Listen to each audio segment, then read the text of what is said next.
কাজী Suman Prince, পিতা Mohammad sergeant doctor কাজী রফিকুল আলম মৃত। আমার বাসা পাথরঘাটা ৩ নম্বর ওয়ার্ড, পাথরঘাটা পৌরসভা। এখানে আমি জীবনের নিরাপত্তা এবং প্রকৃতি ঘটনা প্রচারের জন্য সংবাদ সম্মেলন করছি। এখানে আমার নামে অনেক মিথ্যা অপবাদ এবং হয়রানিমূলক মামলা দিচ্ছে। এই প্রসঙ্গে আমি কিছু কথা বলতে চাই যে আমার কিছু আমার একটা পরিচয় আছে। আমি উপজেলা স্বেচ্ছাসেবক দলের যুগ্ম আহ্বায়ক পাথরঘাটা। এখানে একজনে আমার নামে সংবাদ সম্মেলন করছে, সেটা হইলে আমি তার নাকি হাতাহাতির কারণে একটা বড় ধরনের হাতাহাতির হয়েছে, এই জন্য আমার জন্য মিথ্যা অপবাদ দিয়ে একটা টাকা পয়সার লেনদেন নিয়ে আমার নামে একটা চাঁদাবাজি মামলা তৈরি করছে। এটা সম্পূর্ণ মিথ্যা এবং বানোয়াট। কারণ হইলে সেখানে হাতাহাতি বা সে আমারে অনেক আগে থেকেই আমার একটা জমি জবরদখল করে 2004 সালের দলিল থেকে এখন পর্যন্ত আমি ওই জমিটার দখল পাই নাই। এবং আরো জমি এই যে যারা ভূমিদস্যু এদের একটা চক্র আছে পাথরঘাটা, যেমন এই আমাদের মিজান, পিতা শামসুল হক এবং জাহাঙ্গীর, পিতা কামাল এবং রুস্তুম, এরা কিন্তু একটা ভূমিদস্যু বড় একটা চক্র পাথরঘাটা। এদের আপনাদের কাছে একটা দাবি, এই সাংবাদিকের কাছ থেকে আমরা একটা জিনিস চাই, যে ভূমিদস্যু আপনারা এটা একটু উন্মোচন করবেন পাথরঘাটা, যে কারা এই ভূমিদস্যুতা করে এবং কারা এরা কিন্তু এদের কাছ থেকে আমরা নিরাপদ না। যখনই আপনার নিরাপদে যাব তখন থেকে আমাদের মামলা দিয়ে এরা হয়রানি করবে, হয়রানি করতে আছে। আমার বিগত দিকে আমি অনেকগুলা মামলা খাইছি, আমার প্রত্যেকটা মামলা আছে। জাহাঙ্গীর চেয়ারম্যানের, আলমগীর চেয়ারম্যানের ভাই জাহাঙ্গীর, সে আমার জায়গা জোর দখল করে রাতের অন্ধকারে বাড়ি ঘর তৈরি করে সে আমার নামে চাঁদাবাজি মামলা দিয়েছে। পাথরঘাটা কোর্ট থেকে থানা থেকে রিপোর্ট পর্যন্ত এবং 44-45 জায়গা জমি নিয়ে আমার 44-45 করছে। সেটা আমি মূলত এই মোকাবেলা করে আসছি। এরা হইলে আওয়ামী লীগের সন্ত্রাসী বাহিনী।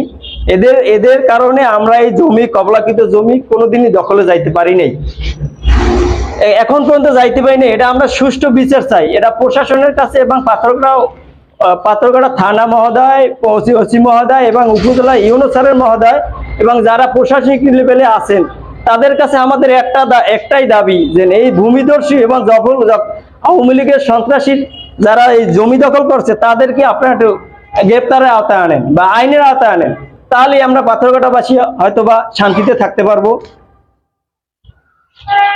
এবং আমার এই বড় ভাই যে জাফর ভাই বলেন আপনি ভাই। আমি 5 নং ওয়ার্ড জাফর খান। আমার জমিতে মিজিয়ান বালির গোলা করছে এবং ইট বিক্রি করে এবং এই জমির আমার দলিল এবং পর্চা সকল কিছু আমার নামে। আমি জমিতে তারে বাধা দিলে কাজ বন্ধ রাখে, কিন্তু এই এখন বর্তমানে আমার একটা চাঁদাবাজি মামলায় জড়িত করছে, যেটা আমি জানিও না। এই সমস্ত ব্যাপারে আমি জানিও না, কিন্তু এখন আমি শুনি যে আমার নামে চাঁদাবাজি মামলা দিয়েছে। কিন্তু কিছুদিন আগে সে আমার জমিতে কাজ করতে গেছে, আমি তার কাজ বন্ধ করে দিছি। এই রেশে আমার এই মামলায় জড়িত করা হয়েছে। আচ্ছা, ওই দিনকে তুমি ঘটনাটা ঘটছে, জি, ওই ঘটনায় মিজান মূলত ওর ফ্যামিলি পুরো আওয়ামী লীগ করে। ওদের আগেই বলা হয়েছে যে আপনারা আওয়ামী লীগ করেন, কিছুদিন সাবধানে থাকেন, দেশের পরিস্থিতি ভালো না। তাহলে সে আসছে, আসার পর পোলাপানে হয়তো বা তারে এই জিজ্ঞাসা করছে যে আপনি বাজারে উঠছেন কি কারণে, আপনার পুরো ফ্যামিলি তো আওয়ামী লীগ, আপনার ছোট ভাই আওয়ামী লীগের নমিনেশন চাইছে পাথরঘাটা থেকে, তা তো সবাই জানে না কে। সেই কথা কাটাকাটির রেস ধরে এক পর্যায়ে তার সাথে হাতাহাতি হয়। সেই থেকেই কিন্তু এই মিজান পাথরঘাটায় একটা সন্ত্রাসী, আওয়ামী লীগের সন্ত্রাসী। সে আমাদের এই মাসুম স্যার, পাথরঘাটা গার্লস স্কুলের শিক্ষক, মাসুম স্যারের পর্যন্ত অপমান করছে রাস্তায় বসে। এবং আমার পাথরঘাটা বয়েজ কলেজের যে প্রফেসর বেল্লাল হোসেনের পাথরঘাটায় 4 মাস আগে পাথরঘাটা গৌচত্বর বসে সে অপমান করছে এবং গায়ে পর্যন্ত হাত দিচ্ছে। এই মিজান, আপনারা খোঁজ নিয়ে দেখবেন, এটা সত্যতা যাচাই করবেন। আওয়ামী লীগের প্রভাব দেখিয়ে পাথরঘাটায় এখনো এটা সম্ভব না। এটা আমরা চাই যে দ্রুত আইনের আওতায় আনা হোক।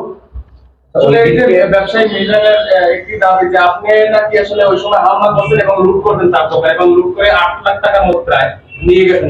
এখানে এই যে এটা ধরাধরি, আমিও তো বলছি যে ধরাধরি হাতাহাতি হয়েছে। এখানে অনেক লোকজন আছে, আপনারা তাদের কাছ থেকে জিজ্ঞাসা করবেন যে এটা সত্যতা যাচাই করবেন যে এটা 7 লাখ টাকা তো এতগুলো টাকা না, 7 লাখ টাকা হলো অনেক টাকা। ওগুলো নিতে গেলে হয়তোবা কোনো ব্যাগে বা কোনো ভালো কাপড়ে বস্তা ভরে নিতে হইবে।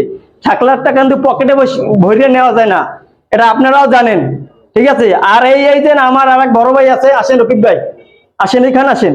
আমার বড় ভাই আসে, সে চাক্ষুষ প্রমাণ এবং সাক্ষী ওখানে তাৎক্ষণিক ছিল, যখন হাতাহাতি হয়েছে তখন তাৎক্ষণিক সে রকিব ভাই ছিল, সে সম্পূর্ণ ঝামেলাটা বা হাতাহাতির যে কারণটা সেটাও সে জানে এবং দেখছে, তার কাছ থেকে আপনারা জানেন। যখন হাতাহাতি চলে আমি দোকানে বসে আমি দেখে হাতাহাতি চলে, লোকজন জড়ো হয়েছে, আমি দৌড়ে গেছি, যাই দিয়ে বাইরে লোকজনের হাতাহাতি চলতে আমি তারা ধরে ঠেললে ঘরের মধ্যে ঢুকাই দিই, আমি ঘরের মধ্যে থাই, আমি 7টা পর্যন্ত টাইনে দিয়ে আমি তাদেরকে সরাই দিয়ে আমি কিন্তু আমি বাসার দিকে চলে যাবো। এ পর্যন্ত করে হয়েছিল অনেক কোনো টাকা পয়সা কেউ নিতে বা ধরতে দেখি নেই। আচ্ছা, হাতাহাতি বলতে আসলে তার মূলত কি অপরাধ ছিল যে হাতাহাতি বলতে যেতে হয়েছে? তো রাজনৈতিক ব্যাপার নিয়ে হাতাহাতি হয়েছে জায়গায়, রাস্তায় বসে, তার দোকানেও না, তার দোকানের 1 শাটার জায়গানো আর হাফ জায়গায় তুই না সে দাবি করতে হচ্ছে আসলে এই সুমন কাজী নামে যে ভাই, সে সরাসরি যাই আসলে তাকে জমি জমা নিয়ে দিল, সেই বিরুদ্ধে শত্রুতা পূর্ব শত্রুতার জের ধরেই আসলে তাকে হামলা করছে। তার আগের দিন সে তার আগের দিন সে আমাদের বর্তমান সরকার ডক্টর ইউনূস এবং আমাদের বিএনপি নিয়ে বাজে মন্তব্য করছে, এই নিয়েই কিন্তু জিজ্ঞাসাবাদের কারণে সেই হাতাহাতির ঘটনা ঘটে ওখানে। অন্য নেতা না, আমাদের ছোট ভাইরা ছিল, যখন দেখছেন একটা হাতাহাতি শুরু হয়েছে তখন তো অনেক লোকজনই সেখানে গেছে।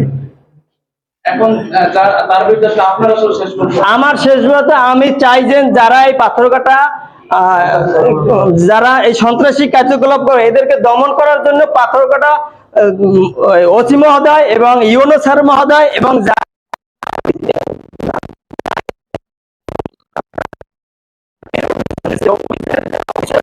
বলতে চাই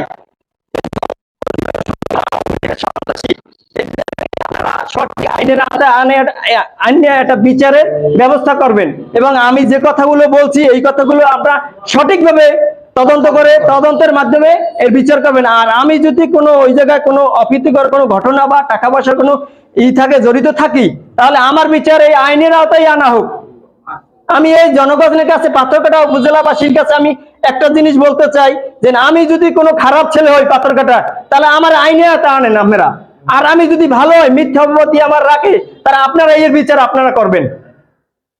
এবং এই যে আমাদের জমি 5 নং ওয়ার্ডে এই জমিটা গোলা করছে সেটা সুষ্ঠুভাবে তদন্ত করে আপনারা বিচার করবেন। এই আমার প্রত্যেকটা দলিল আমি নিয়ে আসছি, এই প্রত্যেকটা দলিল আমার প্রত্যেকটা দলিল আমি নিয়ে আসছি। আমি এক কথায় বলতে চাই এটা যে ওর এই বিজনের সাথে আমার সাথে হাতাহাতি, ওই কথা কাটাকাটির জের ধরে হাতাহাতি হয়েছে রাস্তার একটা মাছ মিড পয়েন্টে বইয়া এবং আর একটা দোকানের সামনে বইয়া। দোকানের নাম হইলে তালুকদার মানে ওটা কি বলে টিনের দোকান। ওই লোকটাই সামনে ছিল যখন হাতাহাতি হয়, সে তার দোকানের সামনে বই হাতাহাতি হয়েছে এবং সে সম্পূর্ণ ভিডিওটাই দেখছে বা একটা ঘটনা হয়েছে সে দেখছে, সে নিজেও এই জিনিসটা এটা সমাধান করে দিছে ওখানে এবং তার মারুফের সামনে সে বলছে যে না আমার কোনো কিছু যায় নাই, আমার কিচ্ছু যায় না এবং মিথ্যা কারণে সে একটা অপবাদ দিচ্ছে টাকা গেছে।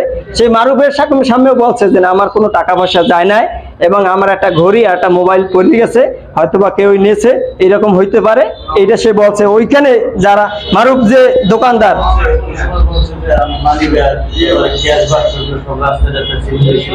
আপনাদের কাছে আমার একটা প্রশ্ন যে মানিব্যাগ এবং টাকা যদি নিয়ে থাকে, অনেক লোকজন ওখানে ছিল, আপনারা এটা সত্যতা যাচাই করে বিচার প্রমাণ করবেন, এটা প্রমাণ করবেন।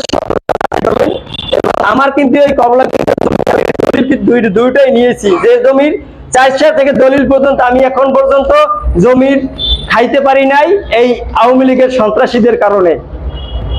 আমি বিএমপি করি এই জন্য আমি সুষ্ঠু বিচার পাই নাই, কারণ আমি বিএমপি করি এই জন্য আমার কোনো মামলাও নেয় নাই, কেন আমার জায়গায় এরা জোর দখল করিয়া ঘর উঠাইছে, আমারে মামলা দিছে, আমি কোনোখানে বিচার পাই নাই। এটা আপনারাও আগেও জানেন এখনো জানিয়ে রাখেন।